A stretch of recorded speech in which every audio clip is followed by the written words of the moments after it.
So I'll assume a very basic familiarity with elementary Markov chain terms, undergraduate level, and that's all.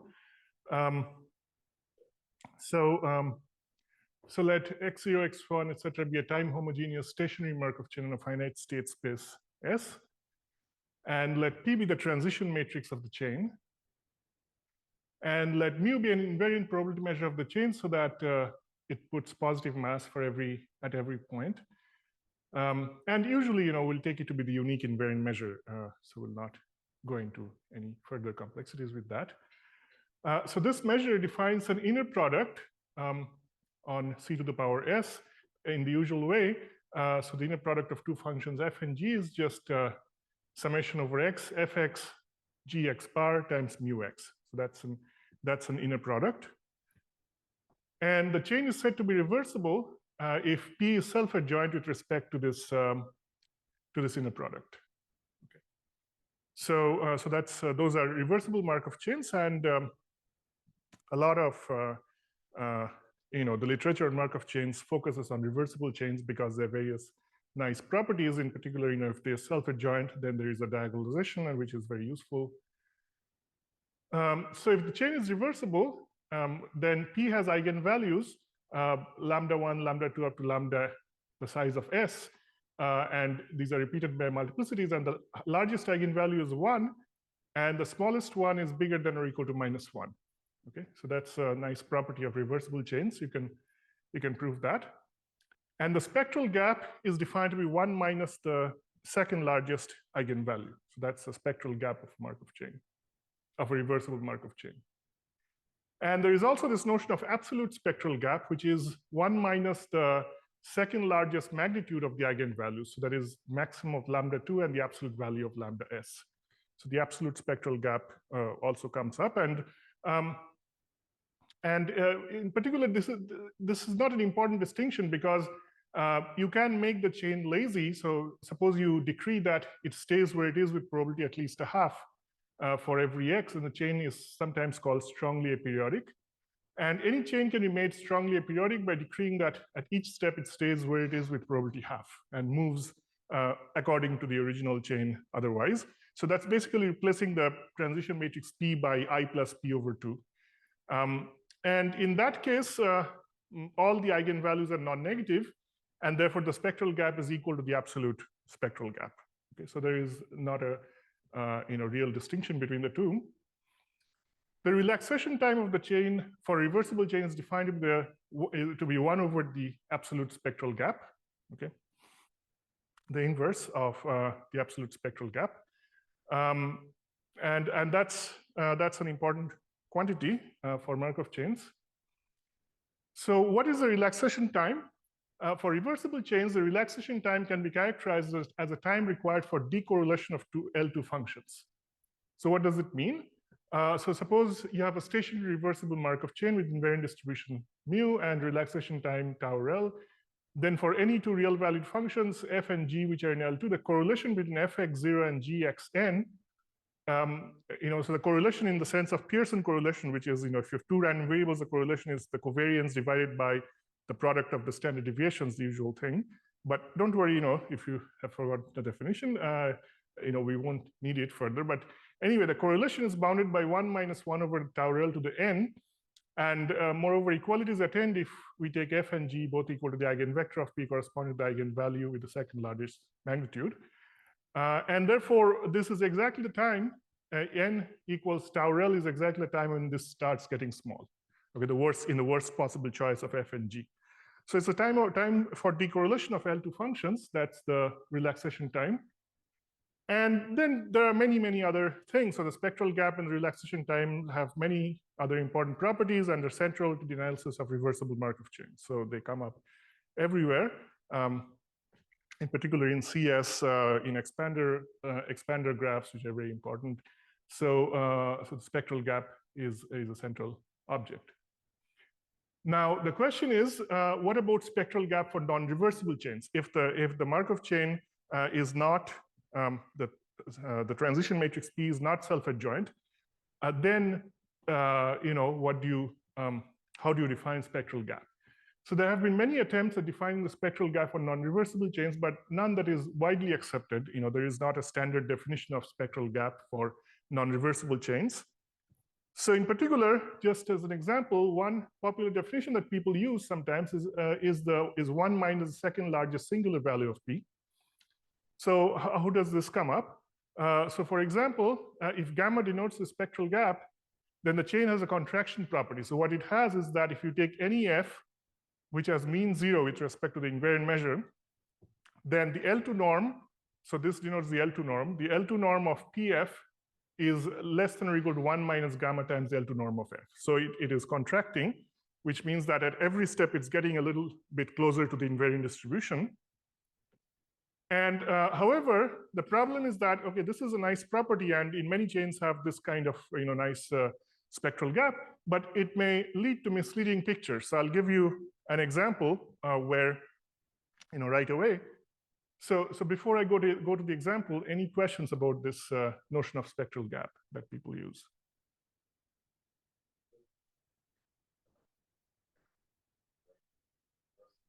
Yes, so this is the spectral gap for what is called the multiplicative reversibilization of the chain. So one of the ways is P star P. So P star P is a So it's related to a reversible Markov chain, and it is often used.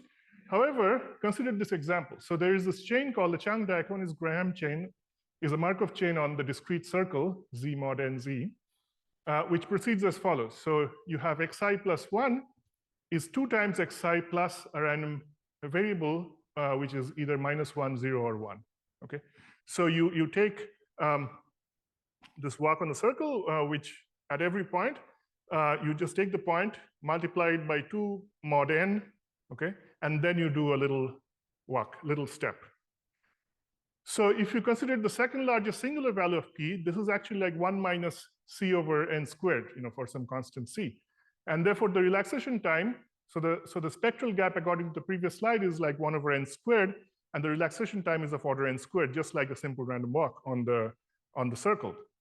However, the mixing time, this chain actually mixes extremely fast, is at most of order log n log log n. And this is attained, for example, for Mersenne primes, this is attained. But this is very fast. And this gives a completely wrong picture of the rate of convergence of this chain in any reasonable sense. Okay. So this is a simple example where contraction can be misleading.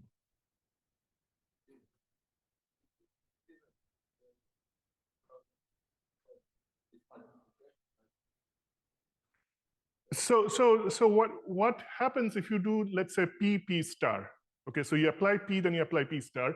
So you're taking a forward step and then you're taking a backward step. So you multiply by 2, add a little perturbation. Yeah, just the noise with X. So it's just a local walk. Okay, so it just becomes a local walk, and therefore it has time n squared to mix. Okay, so that's why this kind of thing can go wrong in many situations if you define the singular value to be n, or the spectral gap in terms of this contraction. Okay, any questions? Okay, so I recently posted this preprint titled "Spectral Gap of Non-Reversible Markov Chains." So I have proposed this new definition of spectral gap for non-reversible chains. So this is actually work done after I arrived at the institute in September. So given a Markov chain of finite state space with a transition matrix P, I define the spectral gap to the second smallest singular value of the generator I minus P. Okay, so it looks slightly different. It looks similar, but slightly different. It's just you take I minus P and you take the second smallest singular value. Smallest singular value is 0. You take the second smallest singular value. But however, note that unless the chain is reversible, unless P is self-adjoint, there is no obvious relation between this definition of a spectral gap and the one mentioned earlier. So for a general matrix P, the singular value of the second largest singular value of P and the second smallest singular value of I minus P have no direct relation between them. And I define the relaxation time to be 1 over the spectral gap. So henceforth this will be denoted by tau. Okay. Okay, and so then, so let me state the main result informally. So for each n, I measure a certain notion of convergence, which is if you take a stationary chain starting from the stationary distribution, you take the empirical average. So you have a function g, and you take 1 over n summation g xi I from 0 to n minus 1, and you look at how far it is from the mean, how well it has converged to the mean. You take the expected square of this and then take to the power half, and you maximize this over all g, which g minus the mean of g has norm 1. So it's maximizing over a certain class. You define it to be, which one? The are you maximizing over this g? They are the ones orthogonal to the first eigenvalue. Yeah, they're orthogonal to the first eigenvalue. Yeah. So basically, if the invariant measure is unique, then this means all non-constant g with mean 0 and variance 1. In this definition is that you don't look at the distribution of xn, but rather average all the average. Yeah. So you average. So you look at how fast does empirical averages converge, which one can say arguably. So there's a point I'll mention later, that this is in some sense it's more important for application than the mixing time, because this is how people usually use Markov chains. They take empirical averages and try to estimate the means of certain distributions, certain random variables. So the main theorem displayed in the next slide, this shows that this is small if and only if n is much bigger than this relaxation time that I defined. So this is a characterization. And this gives a characterization of a relaxation time as a time required for convergence of empirical averages to the limiting values in L2. Okay. So here is a theorem. For any n, the delta n is bounded by square root 4 tau over n. Okay, so if n is much bigger than tau, this is small. And on the other hand, if n is less than tau over 3, then delta n is at least 1 over 132. Okay, so it's the empirical averages do not converge unless n is significantly larger than tau. Okay. Tau is for the diaconus chain you talked about before. Yeah, I'll tell you about that. Yeah, so I'll tell you about a bunch of examples. Okay, any questions about this theorem, the statement? Or if you want to look at the definition of delta n again.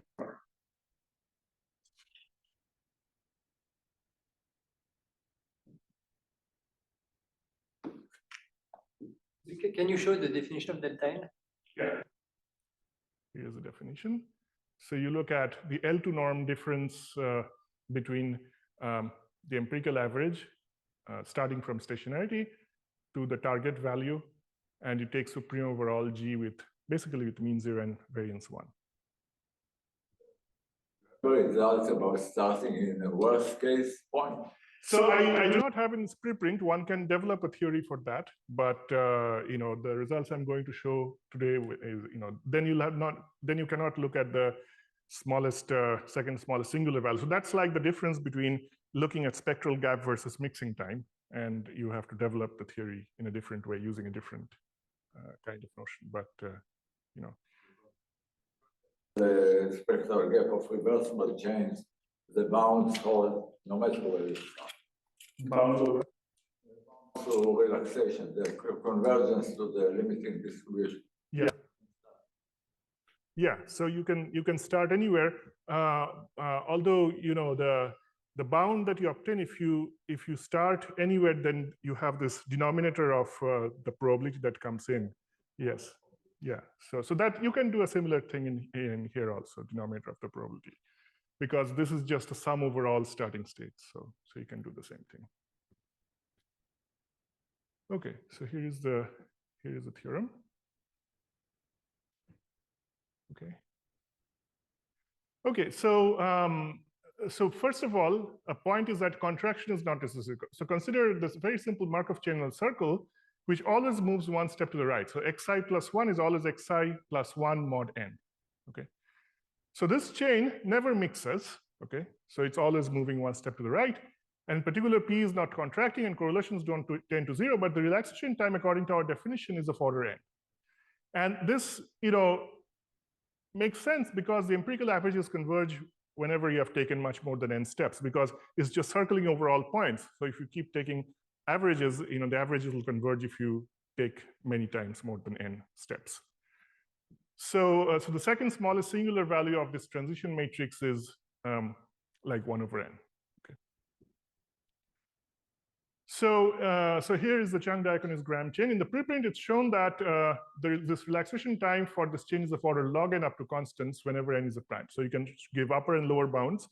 It's bounded above by C1 times log n, bounded below by C2 times log n for some positive constants C1 and C2. And this means that empirical averages converge at time log n or bigger than log n whenever n is a prime. The mixing time of the chain, as I said, is bounded above by log n, log n, and this is actually attained for Mersenne primes. So for Mersenne primes, at least, the mixing time is a bit bigger than the time for empirical averages to converge for this chain. And I will give more examples later, but I want to tell you the proof of this theorem because I can fit it into 1 hour seminar. So yes. Can it be log n and log n, log n? It's two different measures. Yeah, one is compared whether you take the last step or you take the average of all steps. Is there a relation between the two that you know? Yeah, I'll talk about that. Yeah. So often, for example, in card shuffling, if you are doing random transpositions, it takes n log n steps to mix, or half n log n. But if you want empirical averages to converge, that happens in time n. So it can happen faster. It can happen before the chain mixes. And there are more drastic examples where I'll tell you where this happens. Okay, so how do you prove this? So if you don't want to follow the proof, you don't have to follow now. You can come back later. But I'll tell you the proof. So take any g which has mean 0 and variance 1. Then note that for any I and I less than j, expectation of gxi, gxj, you can first take conditional expectation of gxj given xi. So you can write it as the inner product of g and p to the j minus I times g. So this expectation can be written as in this form, this inner product. Okay. So if you write the expectation squared, this is our object of interest because we are taking mean 0. So this you expand it out as products, and then you can collect them and just crudely count the diagonal terms twice. So you can write just 2 over n squared sum over all I less than or equal to j, g inner product of g and p to the j minus I times g. So you can rewrite this as this sum g and hn minus I, where hn minus I is the sum of these p to the m g, m from 0 to k minus 1, hk is this. Okay, so this is a different way of writing this square. Okay. Everyone okay with the slide?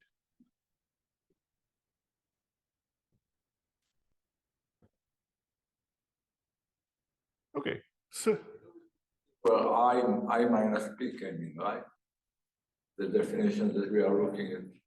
yeah, so I'll come to that. Okay. Yeah. Okay, so now by Cauchy-Schwarz you get this, okay, because we are taking norm g to be 1, so you get this inequality. So we arrive at this. Finally, we arrive at this inequality that our object of interest is bounded by 2 over n squared times summation k equals 0 to n minus 1 of norm of hk, where hk is this this partial sum. Okay. So now let f be the solution of LF equals g. So L is the generator I minus p, and tau is the inverse of the second smallest singular value of L. So since mu g is 0 and norm g equals 1, you get 1 equals norm g, which is norm of LF. And since this is the second smallest singular value and g is orthogonal to mu, this is bigger than 1 over tau times norm of f. Okay. But note that this sum, hk, which is p to the mg, you can write g as I minus p times f. So it becomes a telescoping sum, pm f minus pm plus 1f. So you can write the f minus p to the kf.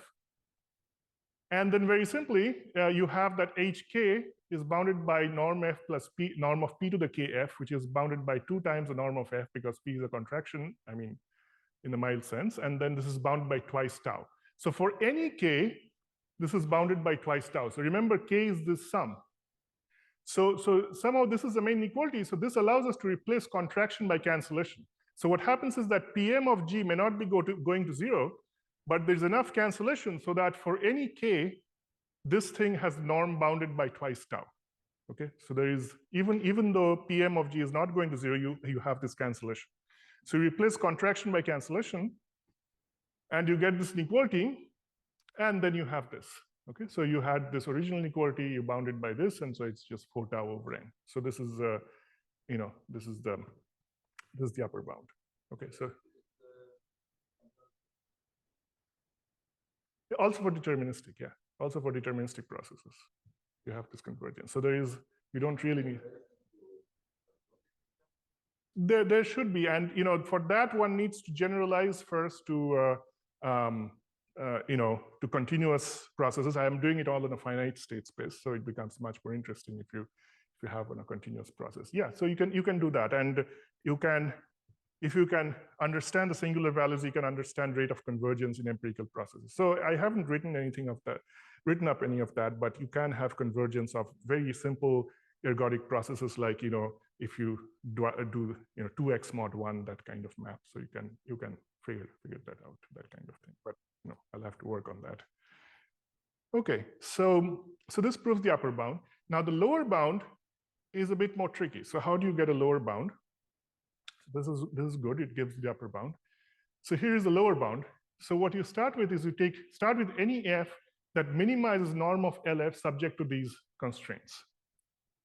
And let G be LF. So note that G, the norm of G must be equal to the spectral gap, gamma, the second smallest singular value, since you're minimizing this subject to these constraints.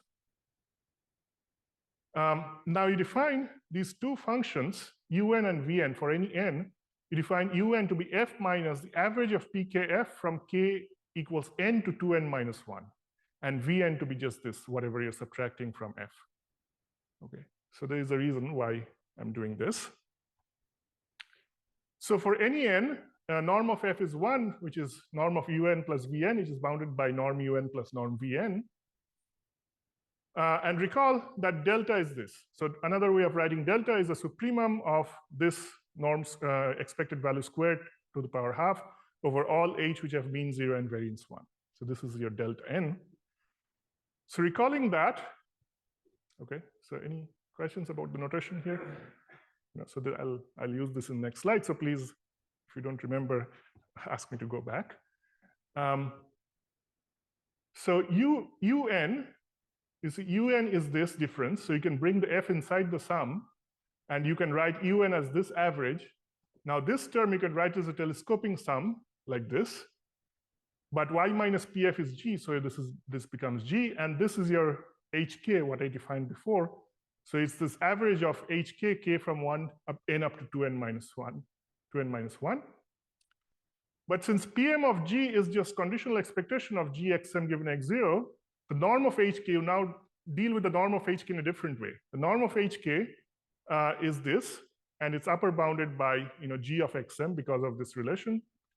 But this thing, if you remember the definition of delta, this is bounded by k times delta k times the norm of G. So norm of G is now gamma. So you have hk bounded by k gamma delta k. Okay, so this. Un is just a different, you're going to move a lower bound. Yeah. One of these vectors, un or vn, is loud.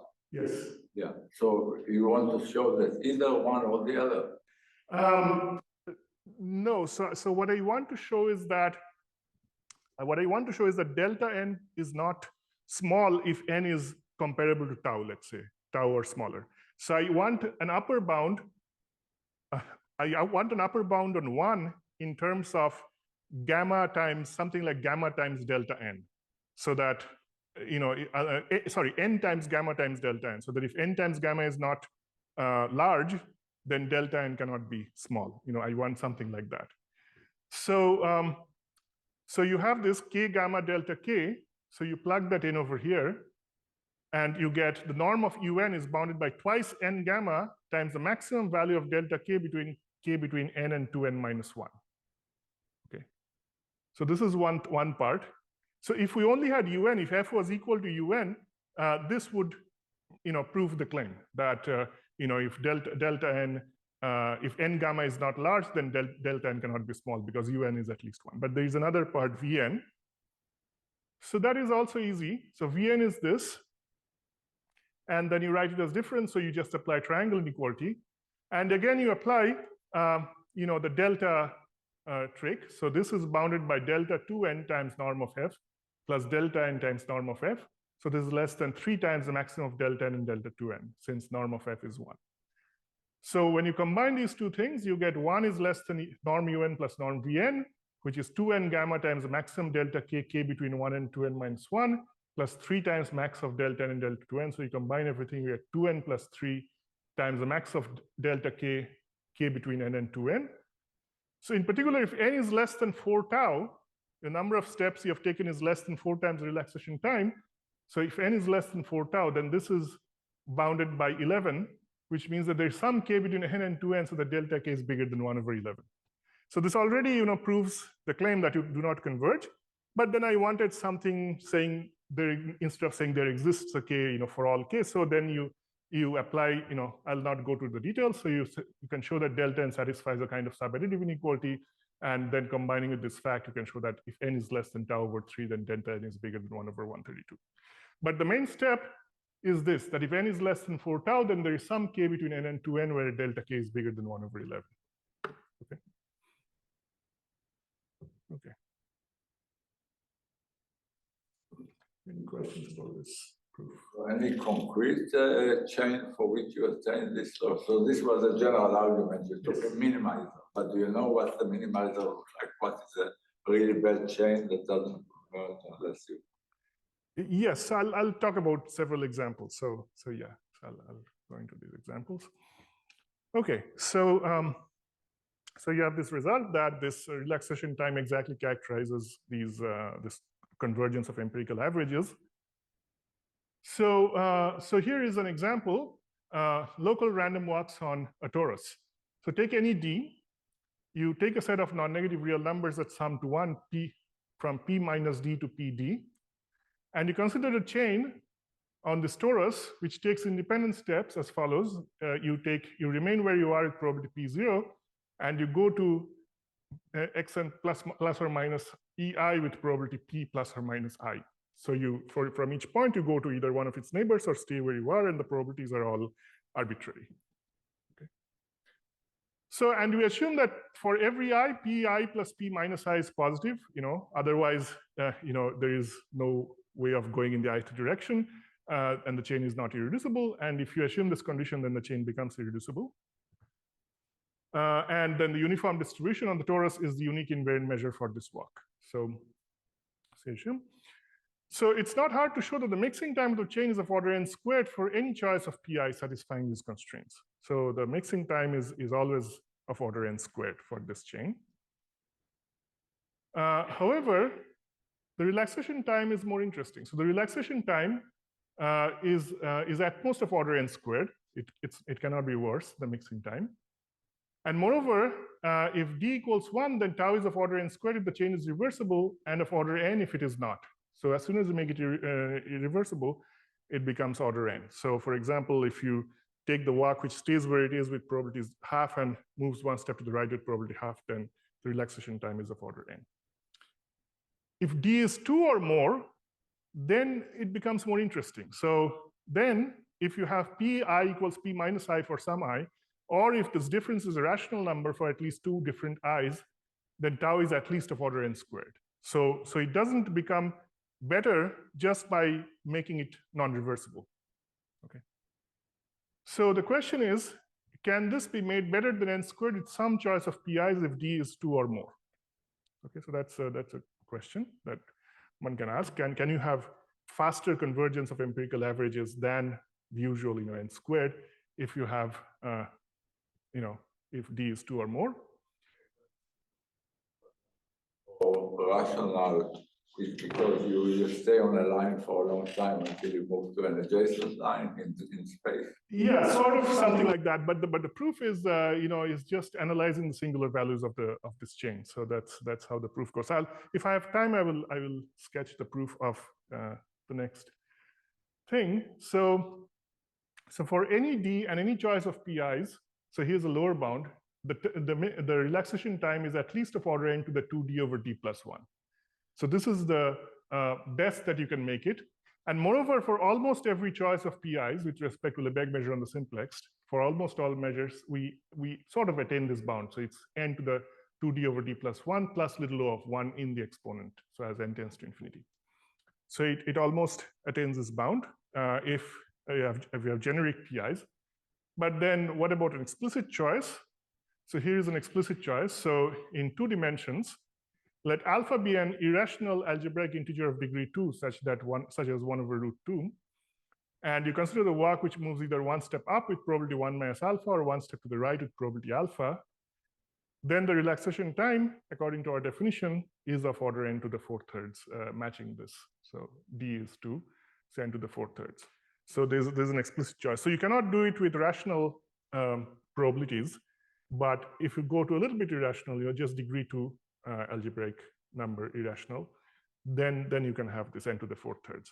And the reason, intuitively, is the following. So suppose it's easier to explain in this situation because there are just two possible steps, up or right. So you have this alpha, 1 minus alpha going up, alpha going right. So if you look at the chain from a distance, it will look like it's moving in a straight line, sort of from a large distance with small fluctuations. It's going up and wrap around. And if alpha is rational, then it will remain near a finite set of lines for a long time until it kind of, the band becomes wider and wider as you move more and more. So that's why this n squared comes. But if it is irrational, then you don't have to spread it around by n around these lines, because lines themselves will keep filling up the space, and you have to spread a little bit less. So that's why n to the 4/3 is what comes up. But I'll give a complete proof of this if I have time at the end. Okay. Any questions about these examples? That it's algebraic degree 2, or do you just use that it's validly approximable? What? Do you actually use it irrational algebraic at degree 2, or do you use the continued fraction expansion? I do not go into such depths. So I did the simplest thing I could, 1 over root 2 and algebraic integer of degree 2, you can directly analyze using some very elementary Diophantine approximation techniques. Yes. What's the definition of the relaxation time? Yeah, the relaxation time is the 1 over the second smallest singular value of the generator of the chain. The generator is I minus P. P is a transition. Or the second smallest eigenvalue, not this 1 over the gap. So the second smallest eigenvalue is the gap. So the smallest one is 0. So the second smallest, it gives you the gap. I minus P. Yeah, okay. Yeah, I minus. If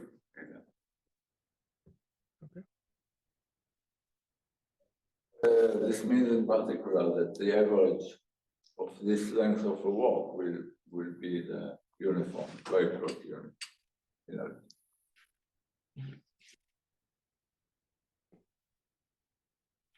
Okay. So let me talk about some properties of this. So this was an example, and there are more examples in the paper. Okay, so relation to the Cheeger constant. So let x0, x1, etc. be a stationary Markov chain in a finite state space with transition matrix P and invariant measure mu. The Cheeger constant of the chain is defined as follows. It doesn't need to be reversible. The Cheeger constant is you take all subsets A which have measure strictly bigger than 0 and less than or equal to a half. The chance that you go out of A given that you start in A. So this is a stationary chain. Remember, x0 is from the stationary distribution. So the chance that given that you are already in A, what's the chance that you will go out of A in the next step? And you minimize this over all sets, and that's called Cheeger constant, or the bottleneck ratio. So this is, the bottleneck ratio is an evocative term. It just means whether you get stuck in some set. So if you're in there, whether you are okay. So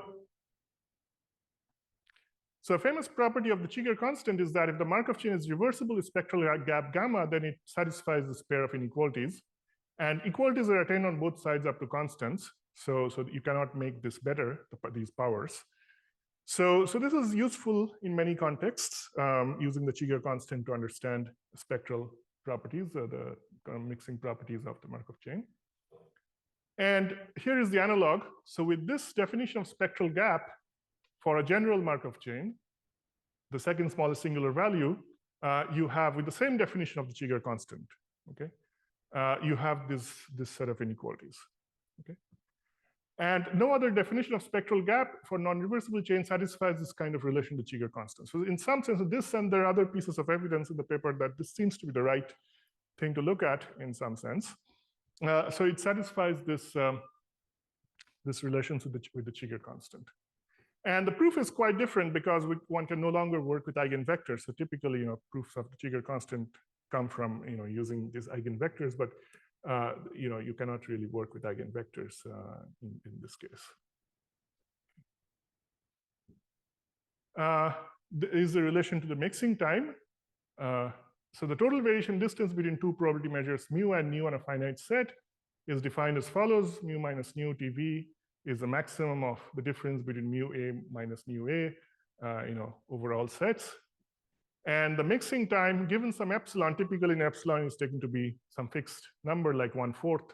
The mixing time of a Markov chain with station distribution mu is defined as the first n where this total variation distance, where this is law of xn given x0 equals x, I should have written for all x, sorry. For all x, this is less than epsilon, okay? So that's the mixing time. And for reversible chains, the relaxation time and the mixing time satisfied a pair of inequalities of this form. So basically, the relaxation time is bounded above by a constant times the mixing time. And the mixing time is bounded above by a constant by relaxation times log over 1 over the minimum probability. And this can give a suboptimal bound, but that's the best you can do. Okay, so this is a general set of inequalities that are satisfied for reversible chains. Now, what about our relaxation time for non-reversible chains? So you have this pair of inequalities. So the one bound is the same as before. It's the relaxation time is bounded by some constant times the mixing time. For the other one, you need a condition. You need the strong aperiodicity. So if you stay where you are with probability half for all x, then you have that the mixing time is bounded by tau squared times log of 1 over the minimum probability. So you instead of tau, you have tau squared, okay? But there is nothing you can do about it. So I'll mention in the next slide that these are the optimal. This condition is needed, and this tau squared is also needed. You cannot make it tau in the general case. Okay. Any questions about this theorem? Okay. So for the second inequality, the condition that it has some level of holding cannot be dropped. So for example, if you consider the chain on Z mod NZ, which always moves one step to the right, it never mixes, but has finite tau. So unless you have some holding, you cannot hope to have some bound on the mixing time in terms of the relaxation time. And tau squared also cannot be improved because of this. So consider the chain, which is just this, again on this circle, which stays where it is with probability half, moves to the right with probability half. Then the chain mixes in time n squared. You can prove that it takes n squared steps to mix, but the relaxation time is of order n. So you cannot have an inequality with tau. You have to have tau squared. Okay. Then finally, there are these relations with the reversible spectral gaps of reversibilized chains. So let P be the transition matrix on a finite state space with invariant measure mu.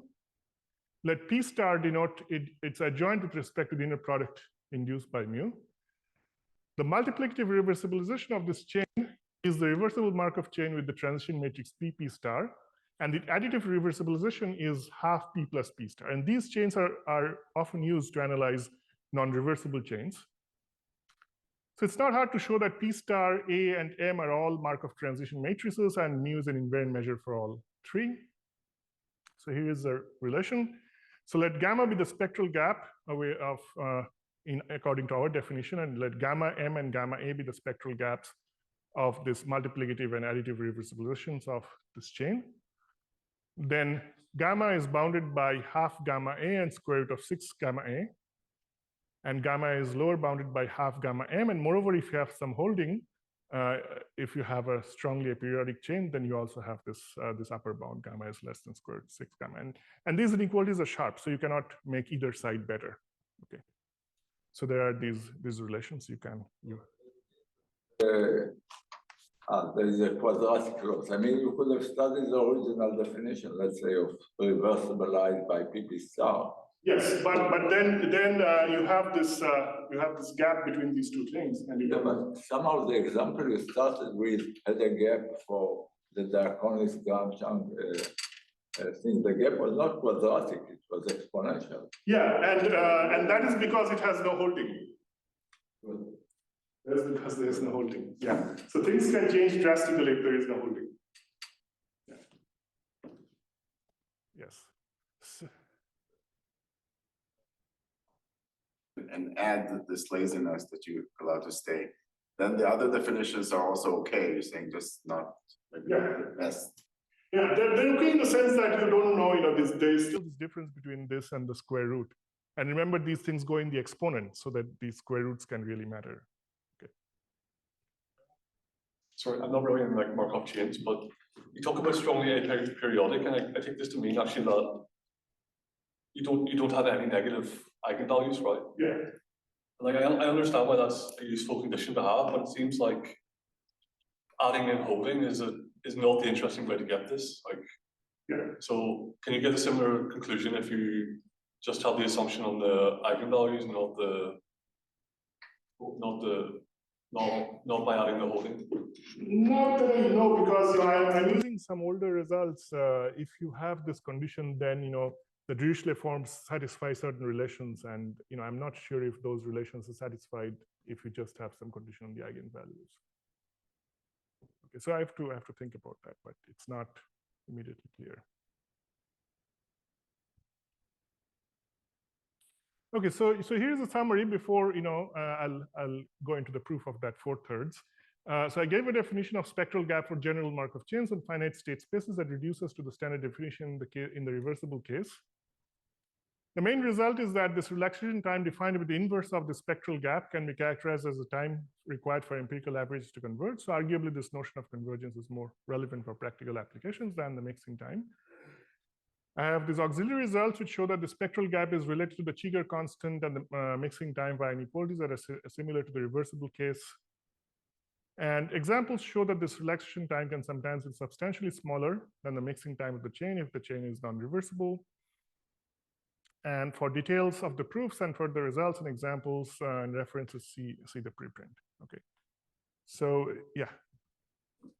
So there's this theory of hypocoercivity developed by Blani and others, which allows for changing the norm from the L2 to equivalent one. Do you know what is the relationship of that with this? No. I have to look it up. So it's about Markov chains, or? Yeah, it's I guess motivated by the study of them, but basically for some irreversible chains, it's first if you pass to an equivalent norm, then in this equivalent norm you can observe the exponential decay of the L2 norm of your function chain. Is the best decay rate that you can obtain through this change of variables, is that related to this? Thanks for telling me. I'll take a look. So so let me tell you a little bit about this. So since I have some time.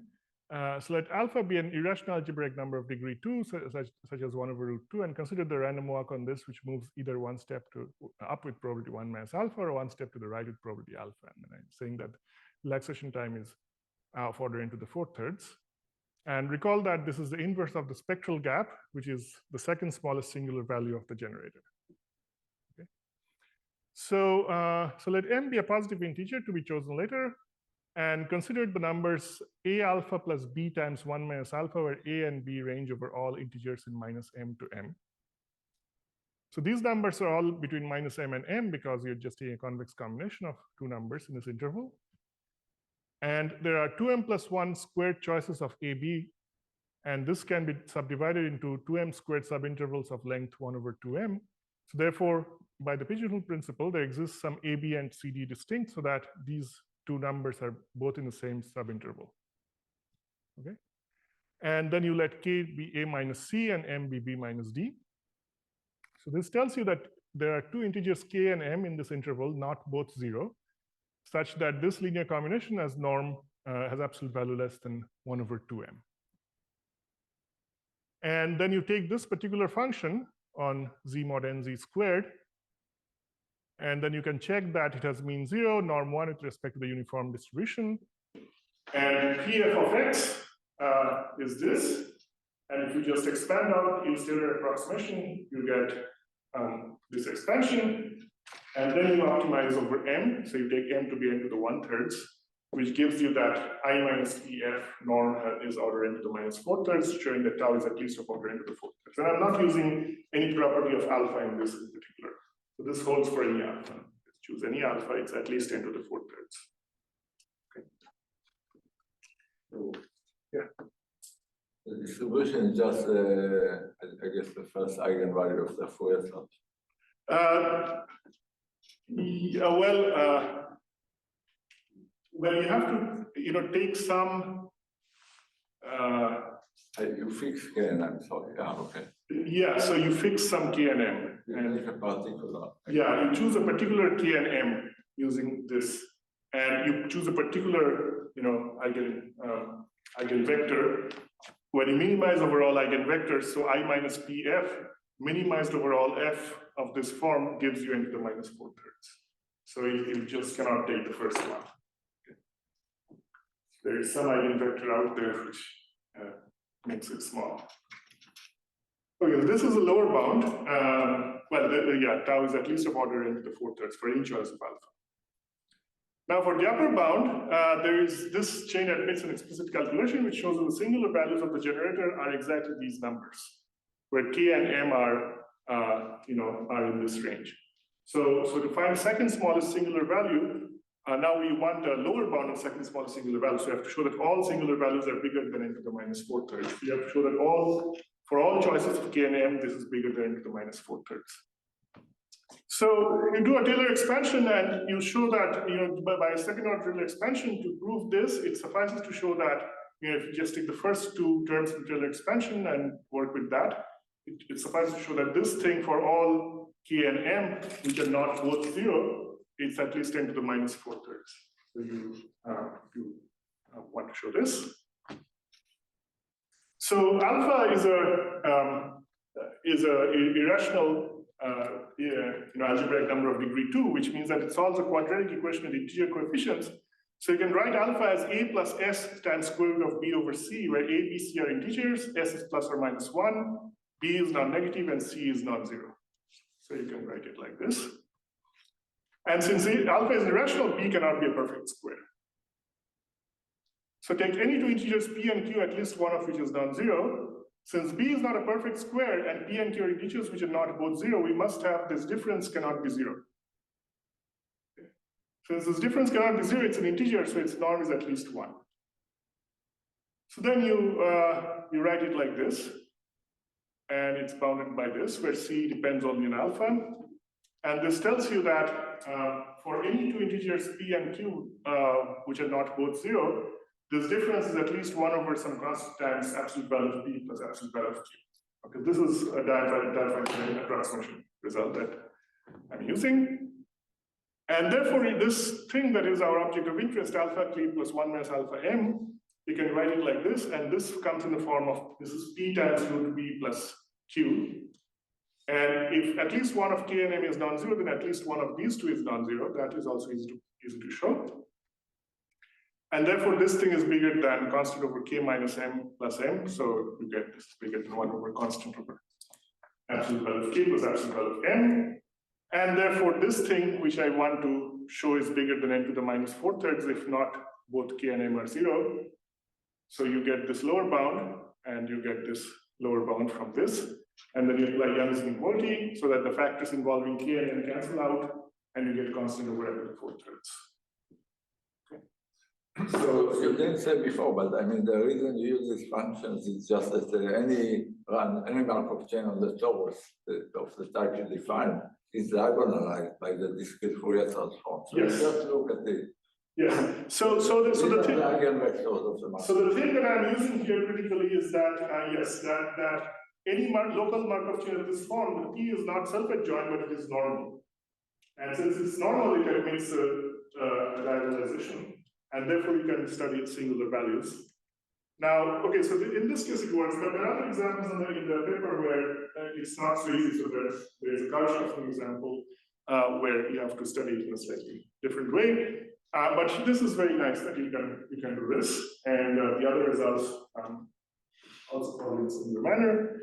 So that concludes all the slides I have, and so I hope some of you find this useful if you're studying Markov chains. Thank you. Thank you.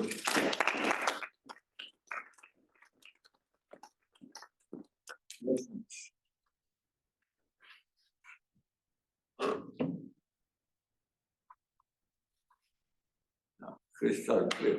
Okay. Thanks a lot again.